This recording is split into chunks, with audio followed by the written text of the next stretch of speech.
Nicco Caruso writes, "Hello AMC crew, loving the show for almost a year now. My question is, if Heath Ledger wouldn't have passed away, do you think the Nolan Batman movies could still be going on? Most likely he would have been in the third, but would they have made a fourth?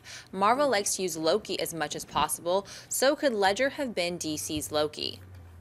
No, there wouldn't have been. I mean, I do believe we would have seen Heath Ledger in the third Batman film, and probably, hopefully, have gotten a better Batman film than the third one. I do think he would have been there, but I still think that would have been it. Nolan said from the beginning, like shortly after Batman Begins, he's doing the next one, planning for 3. That's it. He was going to do 3. He was never going to do more, and Warner Brothers wasn't going to hijack it from him and carry it on without him.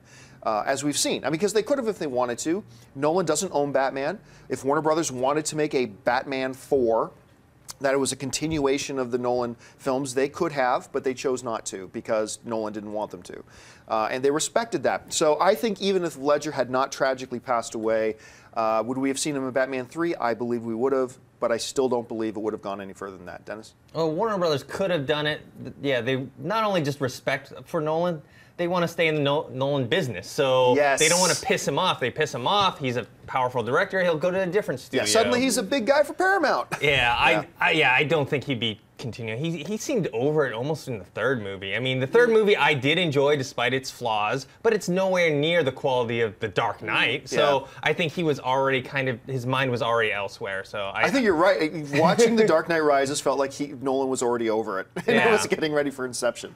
All right, anyway, Mary, what do you think? I have to agree. I also think that the reason why he wouldn't have continued and there would have been a Batman 4 and all this is because I think it's almost like technology. The superhero film is growing and changing and evolving so quickly before our very eyes. We're seeing now, you know, people are talking about Marvel's slate till 2028 or 2020 or whatever.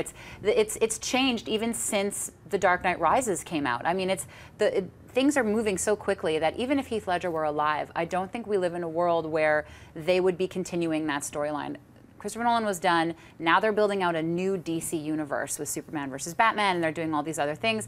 I don't think that the shelf life for the films in general would have lasted. I think it was done. I think for all the reasons you guys have said, and also because of where superhero films are going. If you like this video, be sure to give it a thumbs up, and don't forget to subscribe to AMC Movie News on YouTube. It's free and a great way to stay updated with all the latest movie news and check out our daily show, AMC Movie Talk. Also, don't forget to check us out on Facebook and Twitter to stay in the loop for our special prizes, giveaways, and contests.